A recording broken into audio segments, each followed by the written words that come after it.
right, welcome everybody to our February 18th council meeting. Let's rise for the Pledge of Allegiance. I pledge allegiance to the flag of the United States of America and to the republic for which it stands, one nation, under God, indivisible, with liberty and justice for all. Amen. Born and unborn.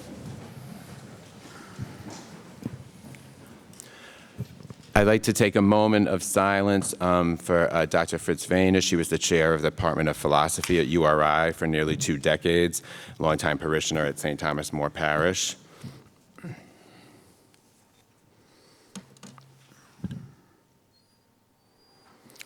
Thank you, everybody. And we have, so we move right to the consent agenda. We have no minutes or announcements. So is there any item from the consent agenda that somebody would like removed?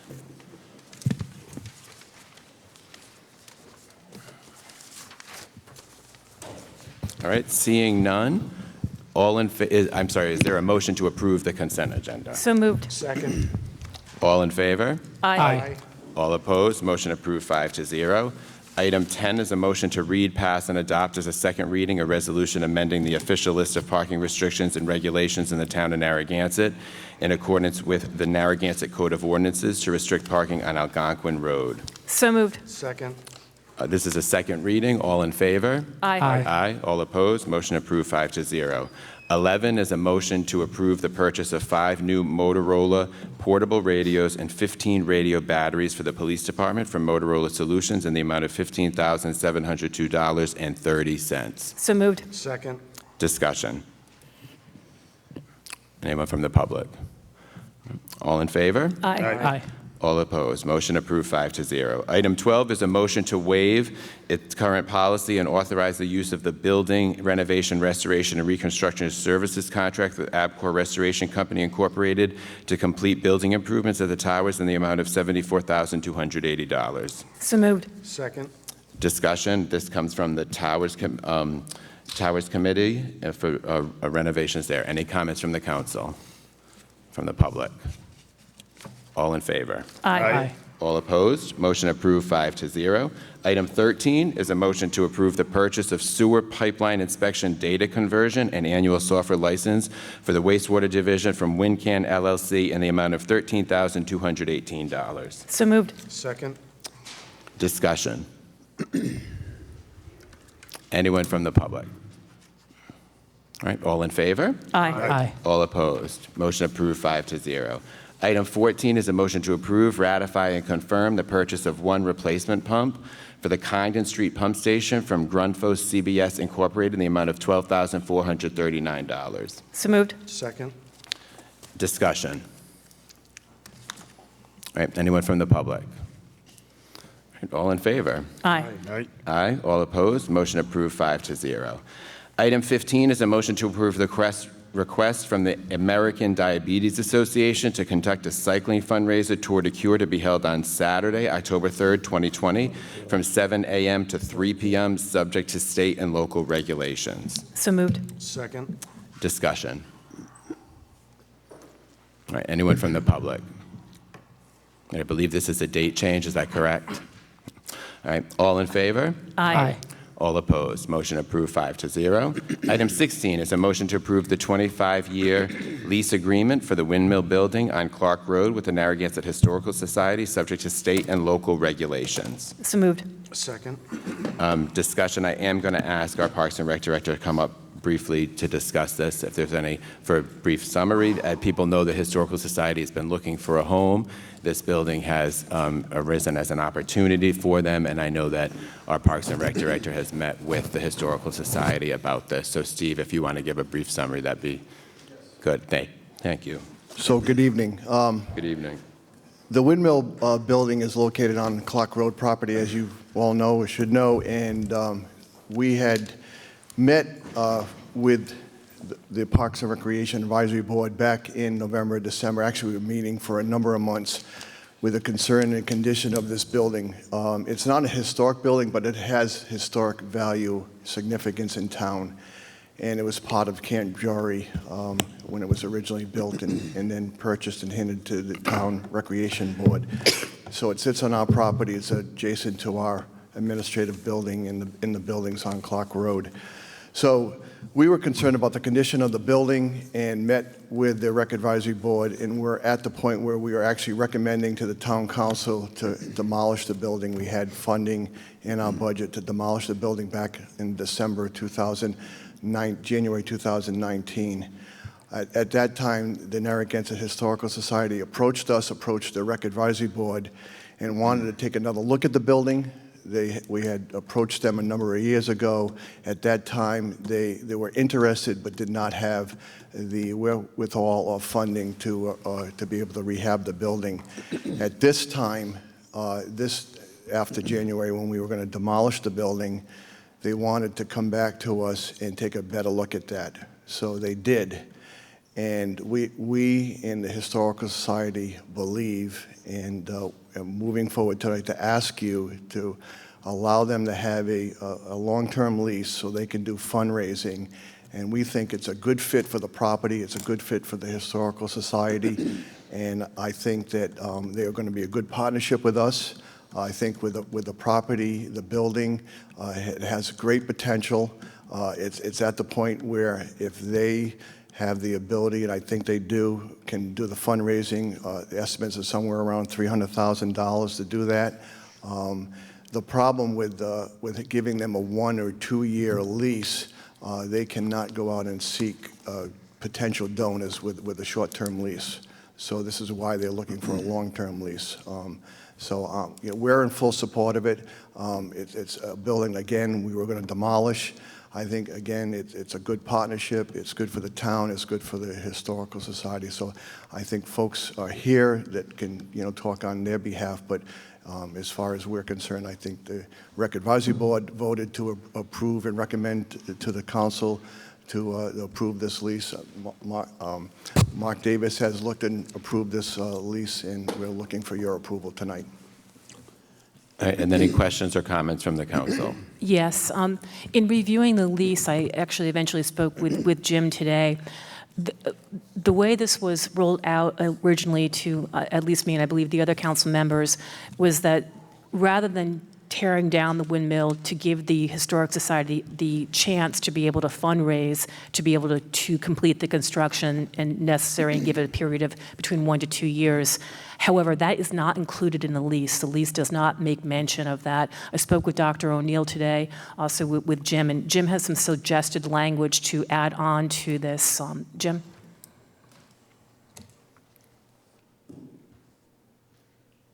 Yes, when Jill called me today, she mentioned that, and I spoke to Mark Davis, the solicitor, and I did just draft a simple one sentence that captures it, that was the original intent, that the lessor may, at the lessor's sole discretion, terminate said lease in the event that the leasee does not make improvements in accordance with building and housing codes, as well as Section 504 of the Federal Rehabilitation Act of 1973, and make the building accessible to the handicap and occupy the building for its intended use within, I indicated 2 years from the start of the lease, but of course that's up to the council to decide on that. Yeah, that would give them some time to be able to fundraise some money, and it would also give the town the ability, should they not be able to fundraise, and having read a memo from Ms. Eastman today, it seems like they have some real good players in place from the board that have the ability and have the prior experience in fundraising, so hopefully they will be able to exceed their goals. But just in case they don't, it protects the town to have such language installed in the lease.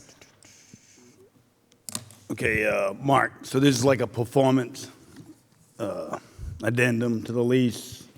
Yes, the Historic Society actually suggested that. Right. But when they proposed the lease, it was in a preamble and not in the text. But Right. I think they acknowledge that if they don't raise the Yeah, funds, that makes then sense. That was my concern. Yeah. I mean, I didn't want to tie up a property for 25 years. I mean, we may have a guy come in and want to put a European market in or something. I think the way it was drafted, you could probably find him in default on day one because it doesn't meet the building Right. code. But Yep. this makes it clear they have 2 years. Sounds like a plan. Thank you. Yeah, I have a few questions. So we voted back in August unanimously to approve the research period to look into the possibility of the Historical Society going into this building. And during that item, we discussed what would be happening in the meantime. So the idea was that we were going to give them about 18 months to do research, fundraise, or look into fundraising and come back with a finalized plan. So I was actually surprised to see this on the agenda now, because we voted back in August, and it doesn't look like anything's really been done concretely in the meantime. I was expecting a report, a presentation, something to kind of substantiate, the time. So, the doctor is up here, so you could definitely, if you have any input on that, that's fine. But the letter that we received last July stated that phase 1 would begin after that approval in August, and that was to include detailed structural analysis and cost estimates, detailed plan of use for the space, publicity via newspapers and meetings to determine the level of public support, and then assessment of fundraising and grant possibilities. So I'm all for this eventually happening. I think it's a good use of the space. However, it doesn't look to me like the work has been done in this time period. But if there's information that I'm not aware of, that's fine. Well, I can assure you that from my perspective, being on the property, they've had numerous architects and engineers visit the property since that time period to do inspections. I'll let Dr. O'Neill, speak for the organization, but they've had, again, numerous people come and go to inspect the property. And I think, again, the biggest point here is they can't continue with the fundraising on a one-year lease without some type of long-term commitment. Yeah, no, I'm not advocating for the one-year lease. The long-term lease makes sense if you're going to put hundreds of thousands of dollars into it to renovate it. However, it doesn't seem to me like we're in a rush to sign a lease. And there should be a process, because every piece of land in Narragansett is valuable, no matter what it is. If we're going to sign off in 25 years to an organization that is not part of the town, it's a private nonprofit that does a great job, and I'm completely with their mission. We should think about what we're signing off on. Sunset Farm is an example of this. I believe that's a free lease, and I think that they do a great job on it. They're paying us $25 a year, though, these guys. What's that? They're at least paying us $25 a year. I thought it was $1 a year, actually. Is it $1? I think it was $25. My point is that there's no reason to be in a rush. As council members, we should see the due diligence before we sign off on property for 25 years. So, with that said, I also see some issues with the lease itself.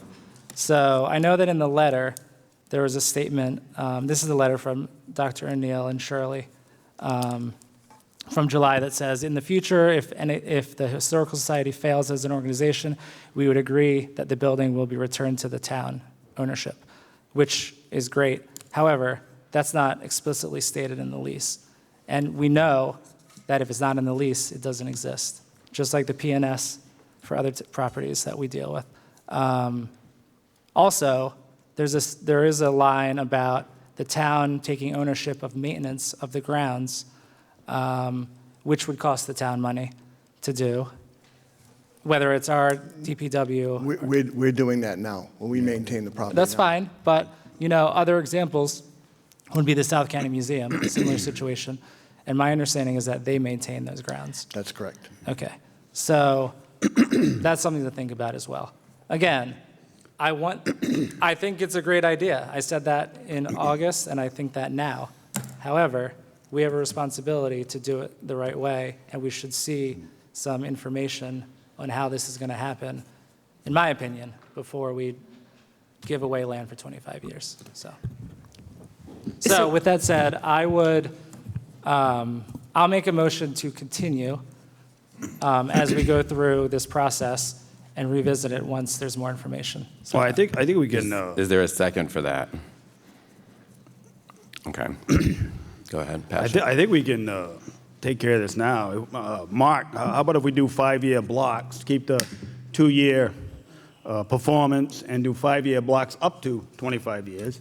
And I think that would satisfy Jesse's. Patrick, before we even get there, can we have Dr. O'Neill come and give us that there has been a lot of work done by architects on the property. Maybe this will help answer some of Jesse's questions. Yeah, Okay. excuse me, and obviously you bring up good questions. Let me just sort of digress for a second. We've sincerely tried our best to bring this forward, but you have to understand what the process has been for us, is that we've had nothing but great support from Steve at Parks and Recreation, but we also had to make a presentation on a couple of occasions to the Parks and Recreation Commission. They don't meet every week. And so we kind of go back and forth there. We also obviously had to speak with the planning department. We also had to speak with our new town manager, which we had to wait a while to do because that was a process that was taking place. Then what we had to do was we had to get a contract drafted. And once we did that, we then had to have a lawyer, Matt Callahan, review it. And then we had to go ahead and submit that contract to the town's lawyer. And that took us at least 2 months for that to be reviewed. In the meantime, we've had 3 architects there. We've had 3 different proposals. We've had 3 different builders there who've given us proposals. But we can't go forward with anything until we have an agreement from the town. Right. And Patrick, I know you're sincere in trying to compromise, but you have to be aware of the fact that when you're raising money, and particularly where it comes on a grant basis, a lot of entities don't want to deal with you if you don't have a long-term lease on a property. Right.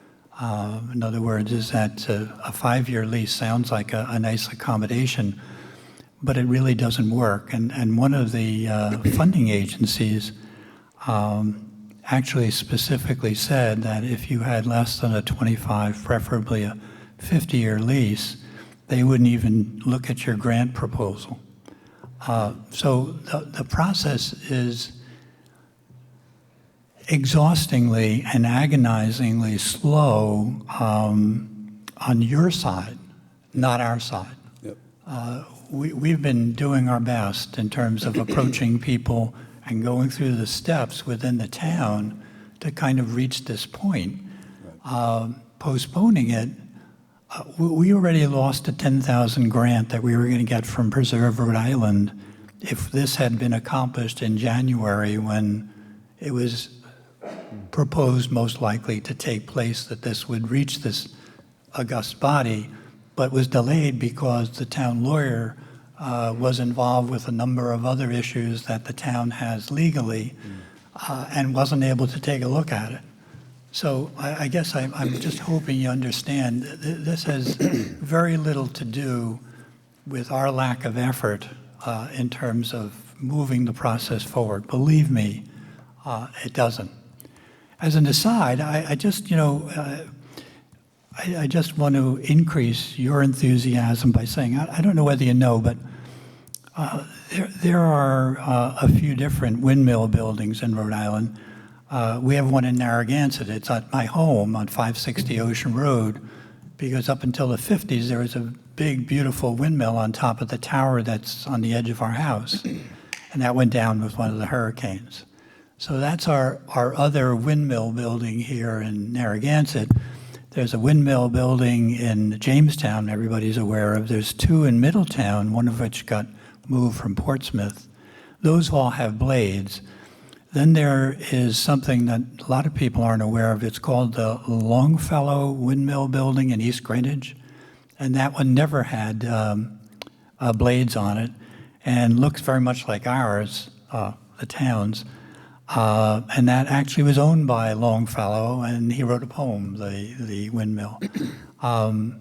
So the windmill building, even though it was only built in 1935, that's already 85 years ago, has some history, as Bosworth's Folly, as it's called in the land records for the town. You know, it has the potential of being another iconic structure when it's restored to the exterior shingle. It has the potential for adding to the extraordinary appeal that Narragansett has as a tourist destination, because it will include Narragansett's history, its archives. There'll be all kinds of demonstrations there. And it's an opportunity to take a building which clearly needs help, and Narragansett Historical Society needs a place for its archives and for these demonstrations. So I think it's a special place. We all think it's a special place. And believe me, I'm just pleading the case that any seeming delays had almost nothing to do with us. In terms of this amendment that Jim and Jill and Dr. O'Neill spoke about, so we'll need an amendment for that, and we'll reread, especially because Janet is filling in for Terry tonight, so we want to make sure we're very clear what we put into an amendment on that. So I think everyone on this building, what's important to remember is that the building was going to be destroyed, right? So the property is currently maintained around it, the land around it. It's next to the Parks and Rec. It's maintained by the Parks and Rec Department, so that's not going to change. But if this doesn't get off the ground, likely this building will be destroyed. So if this project doesn't work with the Historical Society, which we wish them the best of luck with their efforts, because they have been looking patiently for a home, and we've been trying to find a place for them. So any other comments before we get to that amendment? Just to add to that, as far as the lease itself, in reviewing the South County Museum lease, which Jesse brought up, it is very, very similar. The only things that were different was, as Jesse pointed out, the upkeep of the outdoors. The South County Museum does do that upkeep. However, it's a much larger property than this one. There are a couple other things, just 3 small things. Is the electric. I don't know if there's a separate electric hookup, Steve, to that. There is, Dr. O'Neill saying. So that would also then need to be also included, that the upkeep for the electric, for the water, for the sewer would go to the Historic Society. And then that would make the lease very similar to what we have at the South County Museum. And anyone, Patrick, do you want to go ahead? Yeah, I just had another question for Mark. Sorry, Mark. Can you put in 5-year blocks that would be satisfactory to grant institutions? I mean, some verbiage in there that we could, do a 25-year lease with 5-year options? Is that something that can be worked out? We can draft anything you want. The doctor, I don't know what these agencies. the doctor suggested that wouldn't be you adequate. suggested they wouldn't go for that, I guess. I can tell you already there are 2 of them that don't want to do They that. don't As a wanna matter hear of it, fact, there's some of the, I have to tell you this, there are some of the agencies we've already approached sort of on a preliminary basis. Yep. And to be honest with you, because of situations like that, they won't even accept a grant from a town. Right. So they want a minimum of 25 years. Yeah, they don't want Okay, to well, deal with. if that's what it is, that's what it is. So we got to put the provision in, as you suggest, and That should solve everything. Jill, vote just, how you feel. I don't just Well, the mind. way that provision sounds, and I don't want to talk about it till we do the amendment. sure. Does someone, go ahead, why don't you go Jill, ahead, just Mark? a point of clarification. They're already obligated for the utilities in the lease. Okay, thank you. Does somebody want to make that amendment and then make it the exact language for it that we can put in the record for the clerk? Jim, did you want to read what you had written? Or Mark, what Jim had written? Somebody Mark? wants to move to amend with the language, and then if I can get a second, that would be great. And then we'll just fill in the language. I'd like to move to make the amendment that what Mark was going to read. Is there a second? All right. And this is the language. Go ahead. I would suggest that it be put in section 7, prior termination, as maybe a separate paragraph at the end of the section. I'll read it. Or Janet, are you going to be typing this, or do you want me to just hand it to you when I'm done? It says the lessor may, at lessor's sole discretion, terminate said lease in the event that the lessee does not make improvements in accordance with the Building and Housing Codes, as well as Section 504 of the Federal Rehabilitation Act of 1973, and make the building accessible to the handicapped and occupy the building for its intended use within 2 years.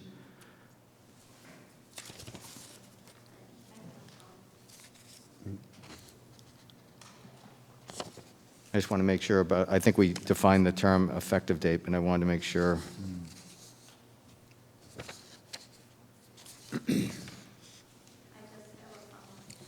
Wait a minute, just wait a minute.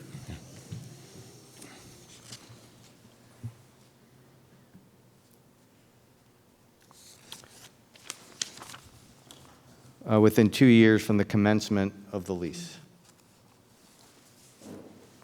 And that- Could you read that for us one more time so everyone can hear it, please? Sure. Would you mind?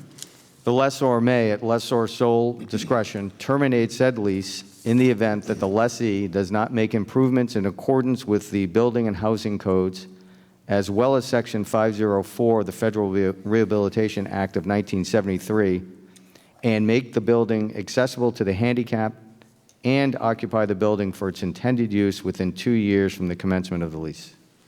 All right, and that was made by Jill and seconded by Patrick, Janet. All right, any discussion on that? It looks like it may satisfy some of your 5-year block issues, because if Yeah, they don't, yeah, there's a if they don't performance do their yeah. thing, right, then they Now- really have to go, but go ahead. Nothing, I mean, as long as they're moving forward, I mean, they don't have to have everything done. I mean, it's just as long as they're moving forward expeditiously, correct? The way that's drafted, of course, the lessee and the lessor can always come to an agreement, but the Right, contract okay. provides that All right. within that 2-year timeframe, as the amendment reads, Yep. they need to be in that building. It's got to be done and ready for its intended use. 2 years. That The enough historic commission thinks that's reasonable. Dr. I don't wanna speak O'Neill, for them. Is that enough time for you, 2 years? Why don't you come up to the, yeah. All right, so we're discussing this amendment right now, all right? Without voicing excessive optimism, it's possible, but by that time, we certainly should be well on our way with pledges towards the amount of money we need, whether we actually have the money in hand at that point and all the projects completed. Right. You want another year? You want to make it a 3-year? No, I think that it's good to have that pressure on Okay. us. All right. The expectation Sure. is that we would have to come back and plead our case, Right. saying, hey, you know, look, we're 3/4 of the way there. Okay. We've already got this done. Sure. Would Feet to you- the fire. You know, we Right. would basically be reapplying. And I also want you to know that we've already spoken with Gates Agency, and this is set to be enacted, I believe, March 1st is the. I think the way it's drafted is February 1st. Well, I think it would be March 1st, because where we are in the We'll need to March. change it, but the lease as drafted, I believe, is February 1st. Okay, well, I'm not sure we could do that, because we're already February So- 15th, but It'll have to be an amendment, or It make says it the first, retroactive. it says March mark at the March mark. top. yeah, I thought. The that- most recent copy has March? Yeah. Yes. Yeah. Yeah, the version I have is February. So what I was implying is that we have a $2 million policy for liability that will be Right. enacted in place as of March 1st. 1st, the date that's on the contract or the lease. Right, anyone else from the council? Is this just to vote on the This is just the amendment. Yes, Ms. Palmieri? I just want to make a comment. It just happened, I live Can you use here, the microphone for our clerk, please? And name and address, please, Ms. Palmieri? Lelia, Lelia Palmieri, Palmieri. And till a month ago, I was the owner of 94 Central Street, Narragansett, Rhode Island. And I have a profound love for this town, for the history of this town. I live here for the last 22 years, and I saw different changes, but I think it's a wonderful, wonderful town. The comment I want to make is my husband took 5 years in order to be able to bring that structure, 94 Central Street, which right now is one of the iconic, well-preserved structures in Narragansett, but 5 years. In my opinion, in 2 years, nobody can do what you expect them to do. Because you deal with fundraising. First of all, that you have to write the grants. You have to be able to have a fundraisings. I'm also a member of a hospital, the South County Hospital, and I know the effort which takes in order to bring money, to be able to bring those kind of money. But from the moment when you have a money, you have to deal with the builders, with the contractors, with the architects, with the plumbers, with the electricians, and so on. It's impossible, in my opinion, to expect to have at the point, 2 years at the point what you like to be. I think 5 years will be more normal building. Right now I try to fix up a basement. And the basement, in order to get the basement, the parts in and everything what I want to do, I already put 5 months in. And it's not, I didn't get the material. All of this construction, particularly when you deal with such an old structure, where you always have some things happens, that is just a suggestion I have. Thank you. To give them a little bit more. All right, And thank you. please try to save it, because there are so very few pieces left in this town. And I lived in Jamestown, so I know very well the mill, and they spend a lot of time, a lot of money. They have an historical group. And this group, the history of Narragansett, is so impressive and can be done so much with. Thank you for Thank you. listening to me. All right, is there any other comment on this amendment? All right, seeing none, all in favor? Aye. Aye. And now on the underlying motion with that amendment, is there any other commentary? Yeah, I'm just going to make a final comment on this. The speaker makes a good point. I think there is a lot of unknown here. It's kind of impossible to know how long it's going to take to build this out, to fundraise, which is why I'll go back to my original point. If the work was done on the front end to present a report or a presentation on what it's going to take, estimates, plans, meetings to determine if people support it in town, we would have a better idea. And then we could build that timeline into the lease. So I'm still a little bit surprised, because last time we spoke, the timeline was up to 18 months. So the rush from my side kind of is a little bit out of nowhere. And I'll reiterate, the letter that we received in July says that phase, which is, the points that I outlined, detailed structural analysis, detailed plan of use, meetings, fundraising assessments, if those were done and the conditions proved to be positive, we request that ownership of the building be transferred. So again, I'm just going off of what was discussed and what was, kind of agreed upon when we did the original vote.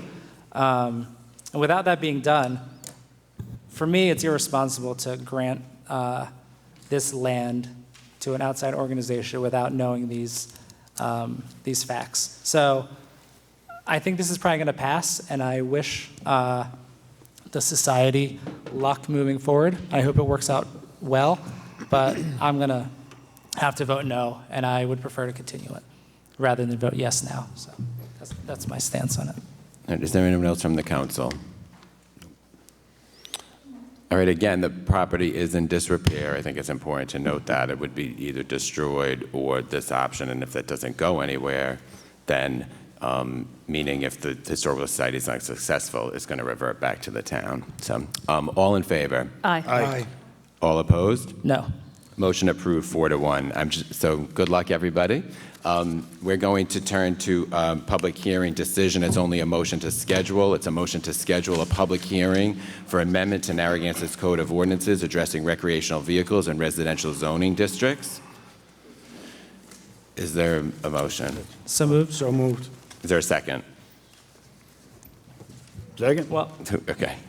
So we'll record that as Jesse and then Patrick, okay?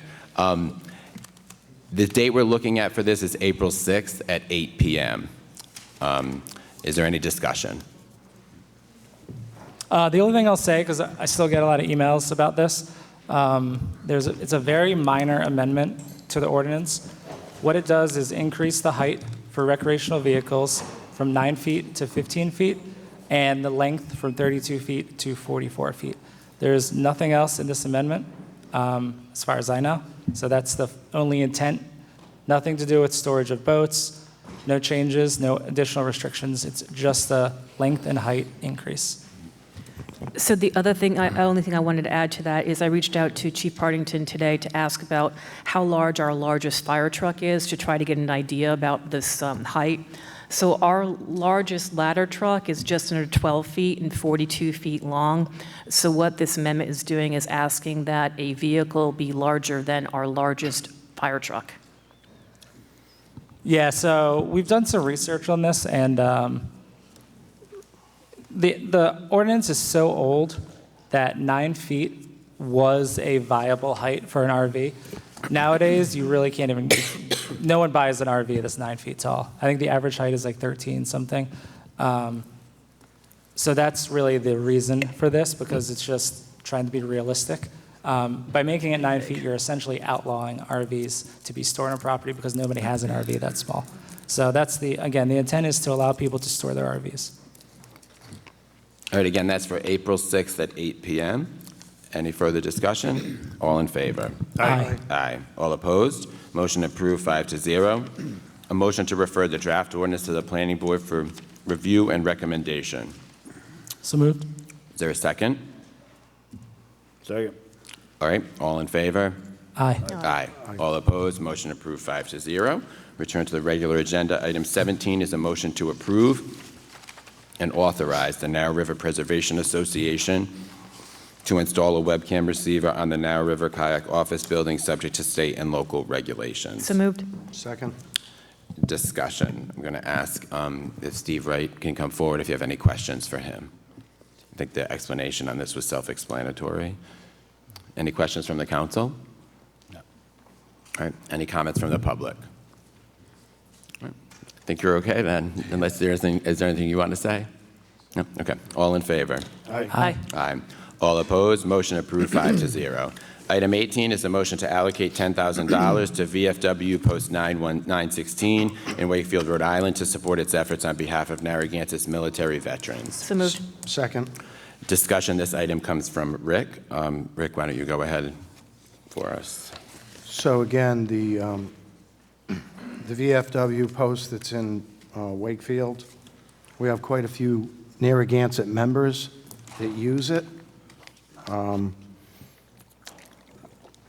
The building hadn't been used for a long period of time, and then there was people who, again, are veterans, who people started wanting to go there and got some donations so that they got a handicap ramp in the front, and the building needed tremendous amount of work. It needed a tremendous amount of work. So again, the work takes funding, and we have money allocated to be able to do this. Last year we gave $10,000 out of contingency. So again, I know Tiger Patrick is here. Yeah, I was going to ask them to come forward to give us a brief summary. If he would come forward, because if our friends from the VFW could come forward. Thank you for coming tonight. I didn't know if this is my time to speak. Yes, perfect. Yeah, please go ahead. Okay, so my name is Joe Patrick. Many people know me as Tiger Patrick. I am the commander of VFW Post 916. I'd like to first thank my assistant in helping putting together this PowerPoint presentation in a flash, and that was your own Dan Holland. Thank you so much. My officers who are younger, our parents, who were creating this are on vacation. And so this was the last minute thing. So this will not be as organized as normal, but it already looks like better than I would have done, so thank you, Dan. You could go to the next slide. So I'm starting here I wanted to remind myself to thank you all in the town of Narragansett for proclaiming yourselves to be a Purple Heart town as part of the initiative that we started. I'm proud to come back to you today to say that all towns from Westerly along the Route 1 and Route 4 corridor to East Greenwich all 6 towns are all Purple Heart towns, enabling us to now go before the State Assembly, and Carol McEntee is leading that charge to have that named or renamed, or the Rhode Island Purple Heart Trail is part of the national endeavor to have a Purple Heart highway or trail nationwide that's a destination spot for veterans and recognizing the sacrifices made by Purple Heart veterans. The reason why I have this up there, we recently changed the name of our post. That is a picture there of a shadow box that's been on our wall in that building, since June 6, 1955. That's William Grant Fournier, who was killed in Guadalcanal and received and was awarded posthumously the Congressional Medal of Honor and the Purple Heart. On August 28, 1943, his family, including my grandfather, who was his brother, received the articles you see there, including the flag that draped his casket from Guadalcanal back to Pearl Harbor, where he is laid to rest now, overlooking the USS Arizona and what they call the Punch Bowl, along with the medals and the actual write-ups of the awards, along with the Rhode Island Cross, which is presented by the governor for gallantry and heroism, usually in conjunction with another medal. I wanted to, is it okay to approach, oh, the chief's not here? I took off to bring to the Assembly the Purple Heart and the Congressional Medal of Honor to show them, and I don't know how many of you have had a chance to actually hold a Purple Heart or a Congressional Medal of Honor, but because of this endeavor, I want you to feel the weight. And you get the tennis certificates. I'll make them available to everybody else. So a quick thing about the Purple Heart, and then I'll get on to the presentation because I know people have other things to vote on today. Is Purple Heart, as it's constituted now, was designed by General MacArthur in 1938. He was the first recipient of that medal. Interestingly enough, how a general can make that happen. But when Germany surrendered in 1945, the Allies in the United States figured they were going to have a big battle on their hands to take Japan and to occupy it. So they ordered 1 million Purple Hearts to be made. And they went on to plan, and I guess the Manhattan Project progressed well enough that they used 2 atomic bombs to try to deter that from happening, and the war ended. The United States government had over 1 million Purple Hearts on their hands, and they smartly decided to use them incrementally throughout the years. So the Purple Hearts that were awarded in 1946, including that one in 1943, all the way through Korean War, Vietnam War, Desert Storm, where I was, and the current GWAT, or Global War on Terror, post 9/11 veterans who received them, they were all made in 1945. And so it's pretty significant. It's the heaviest award. Anyway, the reason why I mentioned that is this Purple Heart endeavor is really taking off, and thank you so much for being a part of that.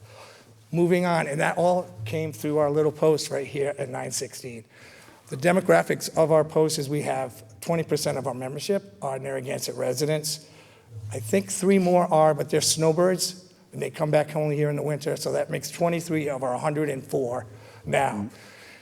Okay, so this is the construction. So based on the $10,000, we also received $5,000 from the town of South Kingstown and another from Susan Susanowski. They had extra money, so we were able to spend, and we had to spend it right away, another $3,500. This is the south-facing side of our building. We had to replace those windows because they're close to the ground. They have to be a certain tempered glass. They were $400 just for the glass alone. But I wanted to show you that because all of that stuff before was just wood and probably had not been changed since 1955. Steve, was it done during your time since 85? No, so we're talking in the 70s when all this stuff was changed. And so go ahead to the next slide, Dan. This was after our first ripping down paneling that had been on there probably since Father Knows Best was on TV. And sadly, we had a lot of termite damage, and we were concerned that that might have affected up onto the top floor. This is on downstairs in the lower area, but it didn't. Somehow they sprayed something or they stopped it, but they didn't fix it. So that's all rotted wood. There's no more wood on the first floor, pretty much at all, except on our bar. You can go ahead to the next one. You can see we changed all of the framing, I think you call it. I'm not a construction guy. I was just dumb labor. And these were installed by Carpenters Union. If you go to the next slide. Metal studs. Of the $18,000 that we raised, only $2,000 were not spent in this project on materials. All of the work that was done by skilled craftsmen, including electricians and all of that, was volunteer time. So the bang for the buck was tremendous. You know, I think I heard someone mention earlier, when you start working on an old building, ours was built in 1931, there are layers, and you just find stuff that needs to be replaced you didn't plan on. These guys are local, 330, they're gonna come back and help us again when we need it. Kind of into rock and roll, so that was kind of a thing. But anyway, so the volunteer sign has helped. This is how we look. Well, we're not cluttered like this now, but that's how our post looks downstairs now with the new walls. Every year we do a drive for about 150 senior veterans who live in nursing homes or are shut-ins nearby here in Washington County. This past year, 154, including Narragansett folks as well. Braveview Commons, Scallop Shell, Allens, and the one on Route 4 are all serviced by us, as well as some veterans that we have that live in the Bristol home. Go ahead to the next slide. These are the first gentlemen who received gifts. Some of you may know the faces up there, but these men all served in Vietnam together out of Quonset, and they've been meeting and having breakfast at our post since 1978. Most of them are in their 80s. That's Topper Lofton in the middle. He was their squadron commander. They were a helicopter group flying in Vietnam, flying soldiers, weapons, wounded, in and out of the combat zones. They're a tight-knit band of brothers, and they're one of the reasons why I really wanted to give this post back to them and make it a healthy place. So every Saturday at 5:30, coffee's on, the ovens are on, and they make breakfast for each other. It's a great time. Go ahead, next slide. Okay, so one of the things I wanted to do was be outreaching in the community. So we put up a mini free library, hence Minnie. Minnie Mouse is up there. And I read about a year ago about a woman in Ohio who knitted hats and socks and things, warming items, put them in a bag and put them out on her fence outside her house. And it became a very popular destination and a way to help the community anonymously who might need just a little bit of a help. And we decided to implement that. That was about 2 weeks before Christmas. And as of this morning, I counted, we have given away 150 bagged items just since December. So the community outreach is pretty awesome. We have the senior center knits us stuff. We have people donate bags of things all the time. And so the demand is being met by the community helping each other. And it's a great, great thing. We were on Channel 6 News for that. Go ahead to the next. Okay, so where your money went. This is, both of our bathrooms are unisexual now. We have one that's handicap bathroom, and that's one of our doors. We have a Sunday school now in our building. We've been renting every Sunday. We have a church that's come, but since I fixed up downstairs, we now have a Sunday school for about 8 to 10 kids, depending on the day. Go ahead to the next slide. This is our handicap bathroom. I've taken a wheelchair myself and rolled around in there. Everything works, and there's plenty of room to do that. And go to the next slide. This was a must-have for 2 of my members who have children, and there's a changing table, so we put a changing table in there to appeal to the younger veteran whose older kids could be peeing in the bathroom, and they could be changing the sibling on the changing table. Go ahead to the next. Okay, so this is part of a project that we're working on now. Those are our stairs that have been there forever. They are very steep, and they are a barrier for my elder veterans. The demographic age-wise for our post is we are 67% of our post is over the age of 70.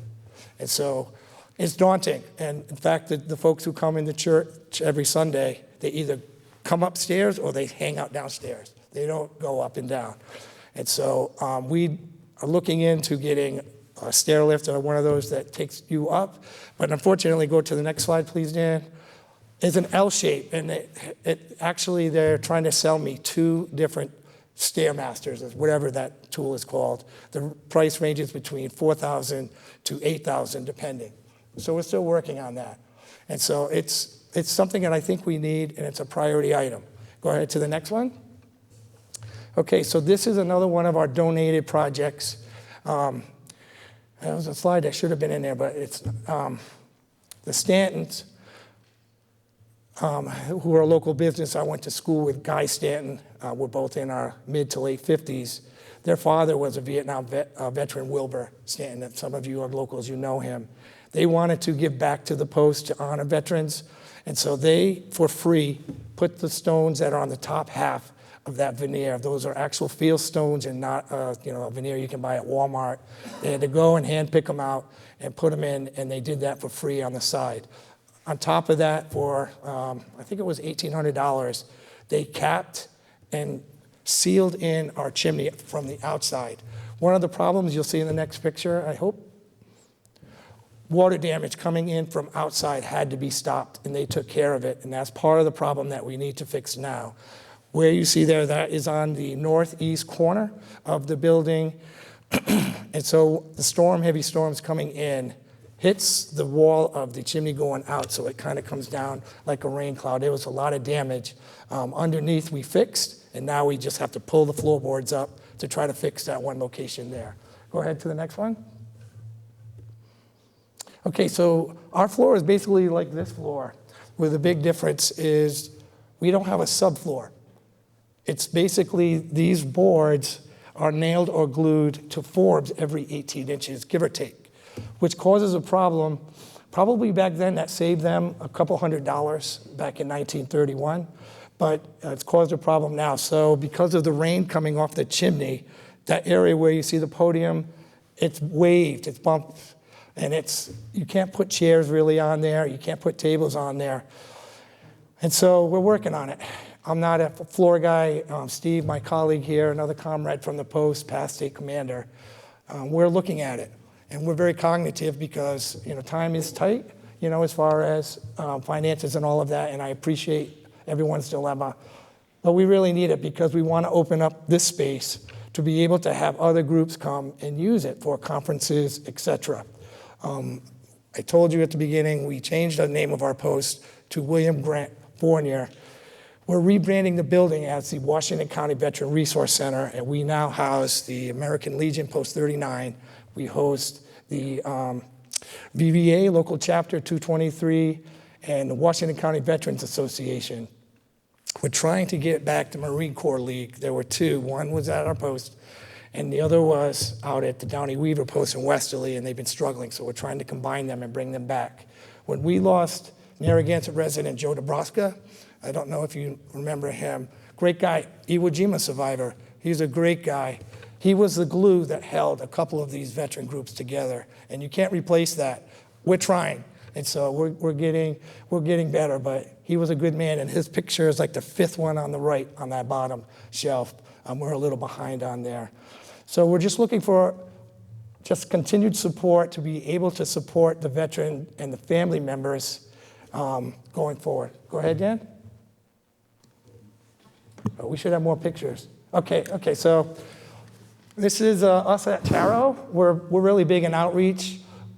These freshmen students from the honor program at Charahoe, they wanted to meet veterans, and they individually did reports on some significant military person in the past, and then they wanted to meet some boots on the ground veterans, and that's where we came in. And so that was, I understand I'll be doing that. Steve, did you get asked to Narragansett? We're going to go. This will be my first year doing it in Narragansett at the high school. Go ahead, the next one. Last month, because our post is turning around, I got a white hat because we had a great year at a post. meaning we're like in the higher echelon of the different posts in the state. We were asked to participate in a program where we were given a grant by National VFW to send 2 students from Rhode Island to a conference for student veterans, the Veteran Student Organization. And so last month they came to our meeting. We had about 15 of URI students. Most of them live in Narragansett. I did ask. They rent down there. They're probably the reason why you guys have the red stickers on people's houses every now and then. But they're all great, and they're all combat veterans. And so we're going to get a couple of them to join us. That first one with the long hair looks like he plays for a grunge band. His name is Kyle. He's going to be our next class coming in. And so we're real excited. Because the place is cleaner and brighter, people want to hang out there more, so it's more of a destination spot. I think hopefully we have at least one more slide. Yes. Okay, so this is a spot that's very sacred to me. We have a VSO visit, a veteran service officer, and basically this person is trained and is accredited to serve as a legal advocate, almost like a lawyer, within the VA to help them file claims and with claims. We have a VSO visit every month. This is Rachel. She's coming again this Saturday. Last month, she met with 11 veterans over, it was supposed to be for a 3-hour period, but she stayed 9 to 5, and she serviced all 11, including 8 brand new claims. That's huge, huge. And so she's their person from now on. It's not like a one-stop visit. So her time is spent with them greatly over a period, helping them get the benefits that they receive. And so that includes Narragansett residents as well. And she's coming this Friday, and tomorrow I have to check and see how many we have coming. If there's more than 6 that have signed up already, we're going to get another VSO to make sure we meet the need. I hope we have 100 that come. There's never too many veterans. And so all of this was made available to our veterans because of the grant that you all gave us. We were able to do way more construction. You know, with a little beer and some pizza, I was able to get some quality help, kind of a thing. But they all wanted to help because they could see what the immediate turnaround of what that building has become. It's amazing. And so I think that's it. Do I have another one on there? Because it might be my girlfriend. I don't know if I want to put that one on there. Anyway, I'm sorry I'm not being flip or anything, but it's very important. And I want you to realize that it's not wasted money. We're not going out and just blowing it. We're really making every penny work. And so I don't know, is this where I ask for questions? Thank you. No, that's great. We might have questions. So thank you for that presentation. I had a question. You have a question? Nope. All right. Yeah, what's South Kingston coughing up here? We asked for 5,000 from them. 5,000? They have an $83 million I'm on something. board. I'm on board, Patrick, with giving you this. I appreciate that. All Thank right, I'm totally supportive of veterans. I just think South Totally Kingston feeling it. should match us I do too. dollar for dollar. Well, let's have some beers after the parade on Thursday, after Memorial Day parade. Right. And in fact, I hope you all go because I've made a tradition where we present to the Grand Marshals a plaque and make a little thing out of it because they're all aging veterans, and so we really want to honor them, So, them and the Gold Star families. Get South Kingston on board, and I'm okay with this. Thank you. Okay. Anyone else? Yeah, thank you. What a great presentation, and we can't thank our veterans enough. I spoke with the commander before the meeting started, and, hey, I'm someone who's known all the words to the Marine Corps hymn since I've been 4 years old. We celebrate November 10th, the Marine Corps birthday, so salute to you on that. The one thing for me right now is we're just getting into our budget season, and this is so early. I hope that we have all $10,000, and I hope that Patrick is guilting right now South Kingstown to producing 5,000 more to match us. But at this point in time, I'm hoping that the council might move just to continue this so that we can understand all the dollars that we have available for our town and for all the great organizations such as yours, and hopefully we will have all $10,000 to give to you, but it's just a little early right now. But I can't thank you enough, and everyone that serves and is at the VFW, and what a great presentation you gave us. Thank you. So our finance director has told us that the 10,000 is something that we have from our general fund, so we can do that. And then in our budget season this year, I think it would be wise for us to put in a line item. And Steve, that might be something we want to think about it probably would come from that budget or maybe the discretionary budget for future budgets. We, actually, Patty Russa spoke to me about that. And, Yes. Because this is the really last big push that I have envisioned having anything to do with the post unless we get hit by lightning or something, or put up solar power, which we could probably get for mostly free. But I was thinking, we would talked about maybe a couple $1,000s a year that we would just come to help us do whatever we need to do. We always have needs. It seems like I do a lot more grant writing or that sort of fundraising, and I'm not really good at it. But it's important, and the impact that we have in our community is really being felt, I believe. Is there anyone else? So anyway, Go ahead, Rick. So this money here would go to, obviously, getting that second, I call it the second floor, but it's really the first floor, and there's a Right. basement.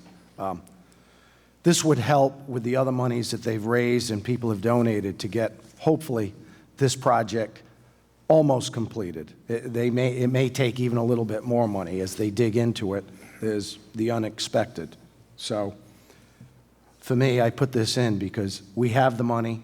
I'd like to see this move forward now, and then later, like Patrick said, is even if we only budget a couple thousand, because they may be at a point where they'll have smaller projects, and it would be easier for us to put in a smaller budget for them. But for right now, I mean, I'm on board with this. I'd like to get this motion moving forward, get them the money, and let them get that first floor almost to the completion, and then they can use that upstairs. As you see in those pictures, they're using the basement more than anything now. We can't use the upstairs because if we spill a drink, it ruins the drop ceiling Right. underneath. It literally just goes right to Right. sieve.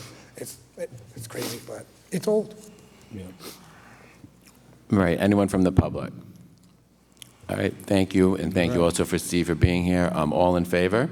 Aye. Aye. All opposed? Motion approved 5-0. Motion approved 4-0. Item number 19 is a motion to appoint one member from the Town Council to serve on the negotiations team for collective bargaining with the American Federation of State, County, and Municipal Employees, Rhode Island Council 94, Local 1179. I move to appoint Rick Lima. Is there a second? Who are you appointing? She moves to appoint Rick Rick. Lima. Second. All right, all in favor? Aye. Aye. All opposed, motion approved 5-0. Item 20 is a motion to appoint one member from the Town Council to serve on the negotiations team for collective bargaining with the Rhode Island Laborers District Council Local 1033. I'll move to appoint Matt Mannix. Second. All in favor? Aye. Aye. All opposed, motion approved 5-0. Item 21 is a motion to adopt a resolution opposing the TCI gas tax and the Transportation and Climate Initiative. Okay, this one's mine. I am going to officially pull this. My sources up at the State House say that this doesn't have any legs, and I know we've been kind of sensitive about resolutions. I don't want to turn this into a big climate change discussion tonight, so I am pulling this All right, thank you. resolution. Thank you. Item number 21 is withdrawn, all right, by the sponsor of the item. Janet? Okay. Item 22 is a motion to approve a resolution in support of legislation to establish an Ocean State Climate Adaptation and Resiliency Fund. So moved. Is there a second? Second. Let's hear them out. All right, discussion. So I have a resolution for you. So luckily, we got a resolution in this meeting. So this is a resolution for the town of Narragansett to approve, which is in support of the Ocean State Climate Adaptation and Resilience Fund, OSCAR for short. So what it is a establishment of a fund that would be used to basically grant funds to cities and towns when needed to implement projects that would adapt the infrastructure.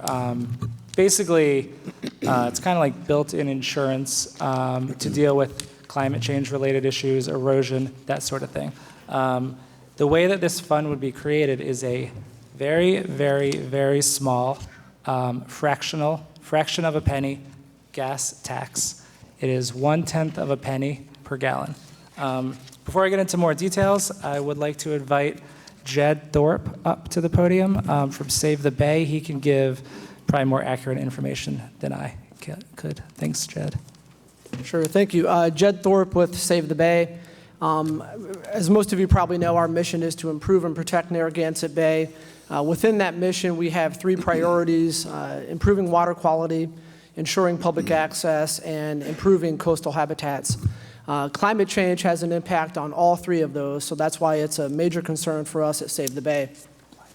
The intent, as Jesse mentioned, with the Ocean State Climate Adaptation and Resilience Fund legislation would be to create a permanent, dedicated, long-term source of funding that cities and towns could tap into to complete adaptation projects, infrastructure projects that are related to the impacts of climate change.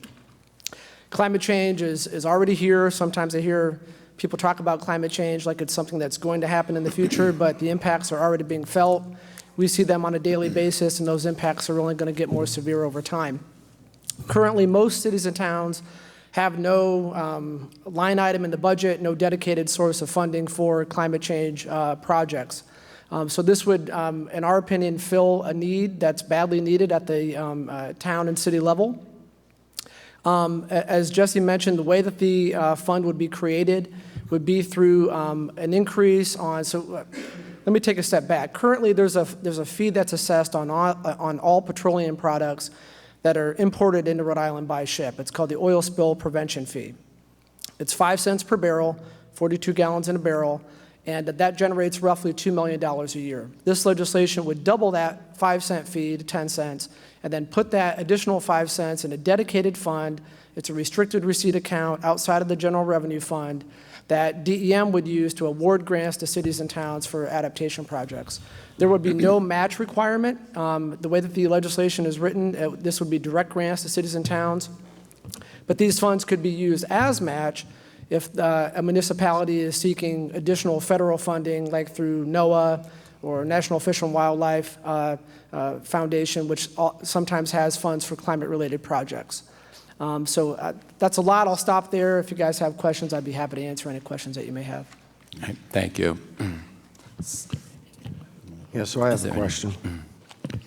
So in reading this, didn't I read it would be 1 cent tax on every 10 gallons of gas? So again, it would be a nickel per barrel. So the way that breaks down, if the industry were to just pass it all on to consumers, so let's assume that they pass that on to consumers. If you put 10 gallons of gas in your car, it would be 1 additional penny. So 1/10 of 1 cent per gallon. And then wasn't it 25 cents on every 250 gallons of home heating oil? Again, if you extrapolate that math out, if you had a 250-gallon delivery of home heating oil, it would be about 25 cents. So for me, this is like putting another tax on something. Again, you're coming after the everyday people, especially people who travel, and then if they use home heating oil, it's an additional amount of money. To me, it's like a tax. I've said it from day one. I'm not really in support of resolutions. I think this is something that should be at the state level, and if you're interested in this or you're not interested in this, contact your state reps, your senators, and let them know how you feel. Because if you drive a lot and you use transportation, you're going to be paying for this. And then again, I don't know how the money's going to get dispersed where Narragansett's going to get whatever portion, and then South Kingston's going to get a portion of this. Wasn't there also a committee going to be formed to look at this? Under the legislation, the Department of Environmental Management and CRMC would jointly review applications that are submitted by municipalities. Right. So again, I just don't know who would be really overseeing these funds and how Narragansett would benefit from a major amount of these funds. And I just have issues with these resolutions. Sure. So I guess It seems like items 21 and 22 were kind of in conflict, huh? Go ahead. Well, Yeah. I've heard that. I guess I've heard that the criticism about this being a tax, but if not funded this way, what is the solution for funding much-needed climate adaptation projects? Because I agree, in a perfect world, this would be solved at the federal level or maybe at the state level. The state has yet to put funds aside for this purpose, specifically within the General Revenue Fund. Our thinking was that this would be a creative way to fund these projects outside of a normal tax or outside of the General Revenue Fund. An additional benefit, I guess, of funding it in this way is that a lot of the petroleum that comes into Rhode Island is sent out to Southeast Massachusetts, Eastern Connecticut, and this would be a way to essentially have people in Southeast Mass and Connecticut help to fund climate adaptation projects in Rhode Island. So if not this way, thank you. my question would be how. Thank you. I'm going to Sure. turn over to some other council members and to the public. Anyone else from the council? You want to ahead. go? I just have a couple more points to make. Something I neglected to mention at the beginning was that, so this resolution came from the chair of the Narragansett Land Trust, so I should mention that. Myself and Councilor Lawler are, we sit on that board as liaisons from the town council to the land trust. So this is a resolution that is supported by, I believe, the trust in general. If not, then the chair. Okay, so the chair himself. And Mr. Thorpe is right. It's a tax. It's almost, I mean, let's be realistic. It's almost a invisible tax. We're talking a penny when you fill up with 10 gallons. Today. No, it doesn't go up. It will. It can't go up. It can't automatically Not under go. the legislation as written, but yeah. Yes. So you're either going to pay a penny more if it's passed on from the gas companies to the consumer, which isn't even guaranteed. They could absorb the cost, or they could pass it on. So you pay a penny when you fill up 10 gallons, or your property taxes go up when Narragansett has to do a $2 million project to adapt to what's happening with erosion. So we're going to pay either way. It's going to be taxed either way. This is a way to build it into your normal flow of life without it affecting you as a big lump sum or a big increase in property taxes. So again, it's happening. We have to do something to deal with it. This is a way to fund it that gets spread out through the state, and Narragansett is going to benefit disproportionately because our town is more on the water than other towns, so we're going to get more grants. So other towns are actually going to be paying more than we are, proportionate to the way they're going to benefit. So I support it, especially living in Narragansett, and I appreciate Jed for coming up and explaining it. All right, is there anyone else? All right, from the public. Richard.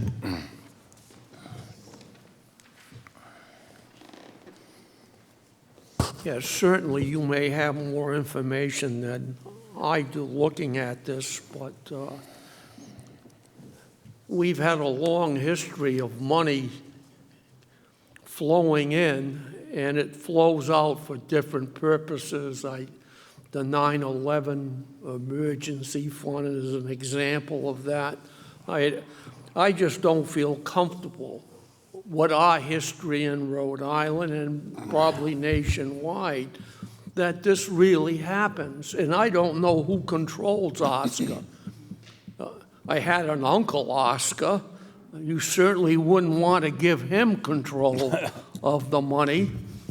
And it just, to me, without the background information as to who controls what, really kind of preliminary to give approval. Thank you. Is there anyone else? Tom.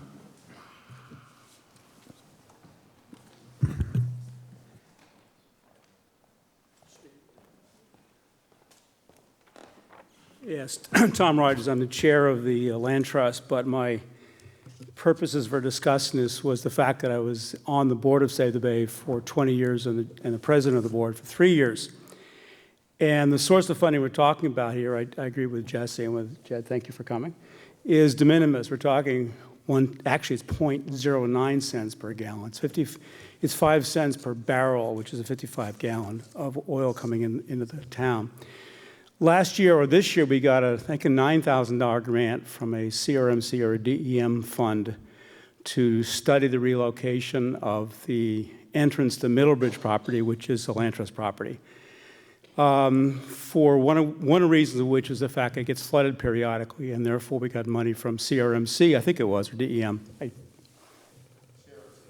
CRMC to basically would be to move the entrance for the study, and we're going to be submitting a grant application to actually build the property next year. Funding available, of course. That source of money came from someplace, some federal grant or some DEM or some CRMC grant. What we're recommending here is another source of information, another source of funding that it would be available for coastal towns, Narragansett being basically probably more coastal than any town because we're basically surrounded by water. It would be another source to be able to get ahead of the curve.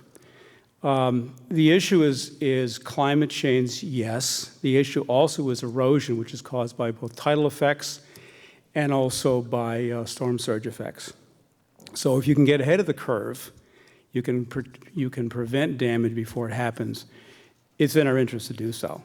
And as Jed mentioned, I didn't realize the fact that the costs are socialized across all of southern New England. I was thinking it was kind of a good deal that if the town of Narragansett is benefiting what other people inland are providing, I thought that was kind of a good idea for us. But I think it's just it's a minor task. It gives towns like Narragansett another funding source to react to sea level rise. Now, if you want to see sea level rise, go down to Middlebridge.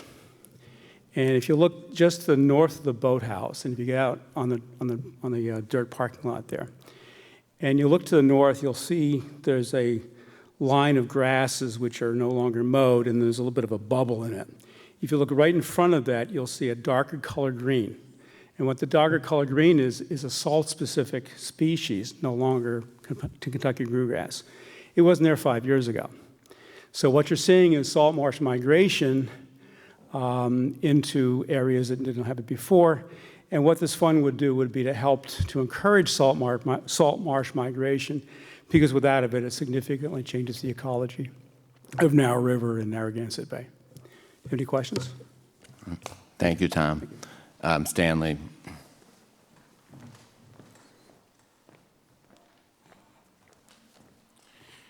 After hearing last week, we're looking at 11 feet.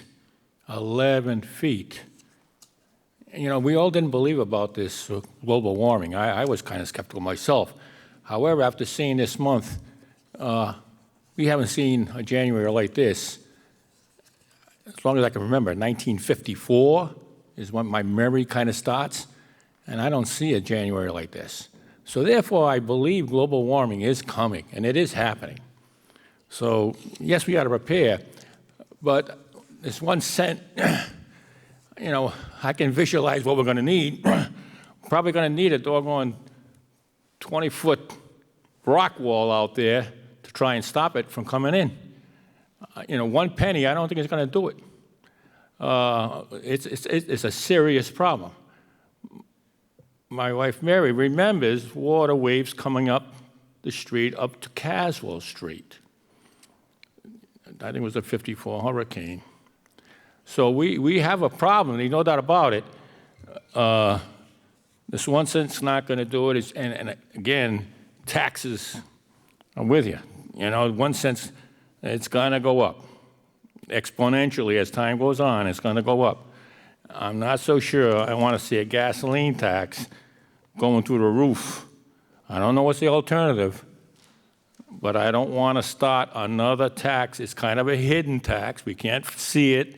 Nobody sees it, experiences it until it comes up somewhere and say, why did you do it? Why didn't you stop it before it ballooned into a major fiasco? And then, of course, who administers? Who makes the decision? Whether we put a big rock wall out there, we cut some streets out, what do we do? We're going to buy the properties on the water to help the owners or something? I don't know. Who's going to make those decisions? Who's going to benefit? What contractor is going to benefit out there because they got funds available here that are going to increase exponentially. So therefore, I don't think we ought to start here. We need a careful analysis of what 11 feet is looking at and get a real price on what that's going to cause before we even institute. Let's find a price before we institute a tax. Let's see what the problem is. Thank you. Thank you. Is there anyone else? All right, anyone from the council? Yes, just briefly, Matt. Jesse had reached out to me, and I appreciate that, last week to ask if I would either join him in to co-sponsor this motion. And I said, although I do not personally believe that these issues belong at a town level resolutions, that I would second it so we could have the discussion. No, I didn't do that today, and I wanted to acknowledge that to Jesse to explain it a little bit. So that was, I believe, Tuesday we had that discussion on a text message. And then Thursday, the council agenda came out with Mr. Murray's motion in opposition of the same type. So we had two opposing motions. And then today we received an email from the town manager with a PowerPoint presentation prepared by Jesse to combat Patrick's motion. So it, to me, became political. This issue had been politicalized, and it's pointed to the fact that, yes, I do not believe that we should have resolutions. These issues belong at the State House. But further, it's, to me, something that I hope does not happen in November. There is an initiative that was put forward to make our nonpartisan town partisan again. And I believe issues like this is one reason why I'm hoping that that does not come to fruition in November, that we can remain nonpartisan and we can talk about issues that we as a council can vote on and implement and move forward in this town. You know, certainly climate control does affect Narragansett, but we as a town council have no authority to move this forward. And I agree with Rick. If anyone feels here feels that they should, feel free to contact our state reps. They're very, very accessible by the phone. Right. Thank you. All right. Anyone else? No. All right. All right. Yeah, no, I just think that I just would implore the General Assembly to maybe think about finding ways to reduce rather than increase their already bloated budget. So all in favor? Aye. All opposed? No. No. Motion fails 1-4. Our next item is open forum public comment. This is where members of the community are able to come forward and talk about issues affecting the town. And please keep your comments to 3 minutes. All right, everyone. Richard.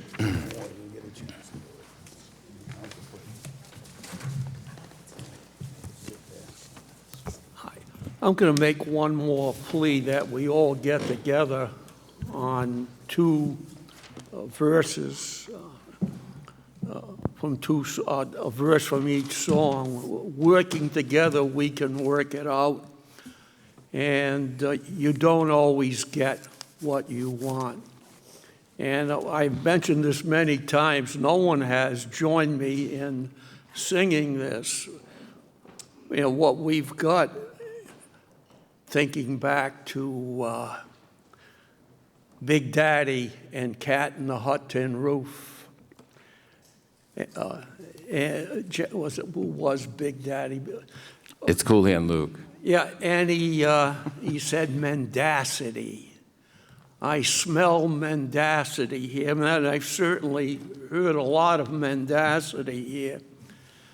Go back. Let's fight mendacity. Let's try moderation in behavior. Let's try some medication. It might help. And let's try mediation. I believe this problem we've had that has dominated the town for umpteen years can be solved, but we must do something with the old IGA pot that we're stuck with. And we have to face that fact. We are stuck with an unusable, the old IGA. We have a buyer for the other two pots, the indoor shuffleboard court. But we must get together. And it's really a shame that we seem to be drifting further and further apart rather than coming together. And we hear, hear this notion that the louder you shout and the meaner you get, you're going to get results. And I appreciate what Jill said about communication.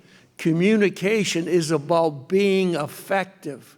Yes, you can talk and you can taunt and you can ventilate, but you are not, as a group coming together.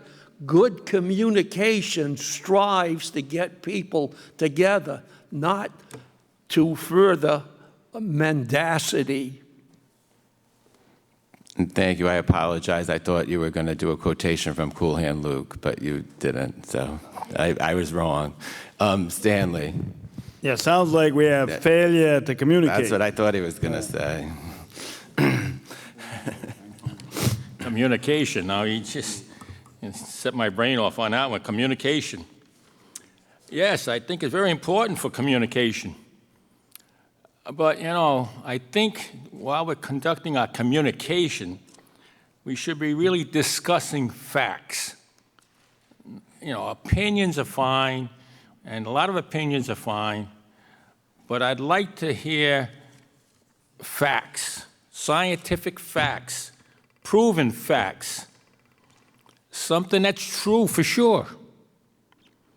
And initially, I wasn't on any side of the library initially, but as we came down the road, first we hit the first speed bump was the treasurer says we can't afford it. He had experts running an analysis. Experts, people of wisdom, gave us the facts. We can't afford it. That's what they're saying. Now, last week, we get this 11-foot rise in sea level. Now, I know, we all wanted to challenge that, and even I did. Up to last week, I was kind of challenging. Oh, yeah, global warming, that's a fine thing. Political issue. I always thought it was a political issue. Never really thought of pursuing it or considering it. Who cares? In fact, I like global warming. It's kind of nice and warm out there. Never considered the bad part of the global warming. But now, I remember Mary saying the water came up to Caswell Street, and that's without the 11-foot. So now, yes, planning should be happening now for the 11-foot. Maybe it's 9, I don't know. Maybe it's 9, maybe it's 10, maybe it's 8. But the experts are measuring, and they got some analysis on projections based on weather patterns. I mean, they're experts. I got to believe them. They're my opinion. They're telling me we're going to have a significant increase out there. And that tells me that the center of town is not where we should be focusing any significant building project. Therefore, I had to change my mind. And I say, okay, it's not, maybe we can give $1 million for an upgrade because the library we have is temporary. It's going to be flooded. It's temporary, 25, 30 years temporary. So let's do a temporary $1 million, $1.5 million. Let's do a temporary upgrade to let it do what it's doing, and that's fine. Nice, quiet space. But now a focus, and I witnessed the community center, looks like $1 million out there. Been rehabbed. I see the bike path going right to it. All the kids, and I've seen the kid said he likes the bike path. My grandson does too. So now you've got a bike path, you've got access to this community center, a perfect spot for a library annex. Thank you, Stan. Oh, annex for a library. Thank you. Thank you. All right, anyone else? All right, seeing none, yes. I'd like to make one comment. Jim Tierney, town manager. I recently had the privilege to attend the installation of our Chief Partington of the Fire Department as the president of the Rhode Island Association of Fire Chiefs. And if he leads them like he leads the department, they'll do well. And I'd like you all to join me and the council in congratulating him. Thank you, Chief.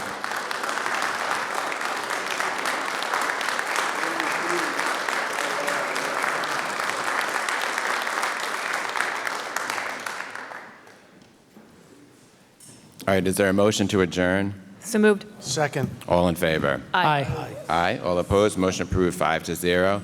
Have a good night. Thank you.